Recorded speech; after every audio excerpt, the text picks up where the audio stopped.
بسم اللہ الرحمن الرحیم۔ السلام علیکم ورحمۃ اللہ وبرکاتہ۔ تناول اسلامک اسٹوڈیو سے خوش آمدید۔ اللہم صلی علی سیدنا و مولانا محمد وعلی آل سیدنا و مولانا محمد وبارک وسلم وصلی علیہ۔ معزز خواتین و حضرات، تناول اسلامک اسٹوڈیو سے آج ہم جو وظیفہ لے کر حاضر ہوئے ہیں وہ ہے رزق کے اندر وسعت کا اور رزق کی تنگی دور کرنے کا، اور یہ نبوی وظیفہ ہے۔ یہ آپ صلی اللہ علیہ وسلم نے بیان فرمایا، کہ میرا دل چاہتا ہے کہ یہ صورت میرے ہر امتی کو یاد ہو، اس کے سینے میں ہو، اور آپ صلی اللہ علیہ وسلم نے ہی اسی صورت کے متعلق فرمایا کہ یہ رزق کے اندر تنگی کو دور کرتی ہے، رزق کے اندر وسعت پیدا کرتی ہے۔ اسی سے متعلق ایک چھوٹا سا واقعہ پیش کرتا ہوں کہ حضرت ابو ہریرہ رضی اللہ تعالی عنہ کا مشاہرہ حضرت عمر رضی اللہ تعالی عنہ نے تنخواہ بند کر دی، تو حضرت عمر رضی اللہ تعالی عنہ یہ سمجھے کہ حضرت ابو ہریرہ میرے پاس آئیں گے کہ پوچھیں گے کہ کیوں بند کر دی ہے، لیکن حضرت ابو ہریرہ رضی اللہ تعالی عنہ گھر گئے اور اپنی اپنے بچوں کو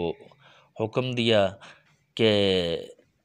ہماری تنخواہ بند کر دی ہے، ہماری سیلری بند کر دی ہے، تو اب آپ یوں کرو کہ اللہ تبارک و تعالی کے نبی نے جو فرمایا ہے اس فرمان کے مطابق یہ صورت پڑھنا شروع کر دو، روزانہ یہ صورت مغرب کے بعد لازمی پڑھ لیا کرو۔ تو انہوں نے اس پر عمل کرنا شروع کر دیا، تو 6 ماہ گزر گئے۔ حضرت عمر رضی اللہ تعالی عنہ انتظار فرما رہے تھے کہ حضرت ابو ہریرہ آئیں گے، لیکن 6 ماہ تک ابو ہریرہ ان کے پاس نہیں گئے، تو آخر کار خود بلانا پڑا۔ عمر رضی اللہ تعالی عنہ نے بلایا اور پوچھا کہ میں نے تو تمہاری تنخواہ بند کر دی اور میں سمجھا کہ تم میرے پاس آؤ گے، لیکن آپ تو ادھر نہیں آئے، تو کیسے گزارا چل رہا ہے؟ کیا آپ نے کچھ مال جمع کر رکھا تھا؟ تو حضرت ابو ہریرہ رضی اللہ تعالی عنہ نے فرمایا کہ یہ صورت مجھے نبی پاک صلی اللہ علیہ وسلم نے بتائی تھی، تو یہ صورت میں پڑھتا ہوں گھر میں، اس دن سے حکم دے دیا کہ یہ صورت لازمی پڑھ لیا کرو، تو کبھی افاقہ نہیں ہوا، کبھی فاقہ گھر میں نہیں ہوا،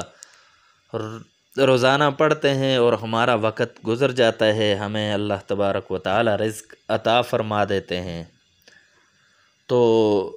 سورہ واقعہ ہے، یہ سورہ واقعہ ہے، اسے مغرب کے بعد روزانہ پڑھ لینا چاہیے تاکہ گھر کے اندر وسعت ہو، رزق کے اندر برکت ہو۔ تو تناول اسلامک اسٹوڈیو سے آج کے لیے اتنا ہی، نیکسٹ ویڈیو میں دوبارہ حاضر ہوں گے، تب تک کے لیے اجازت دیجیے، اللہ حافظ۔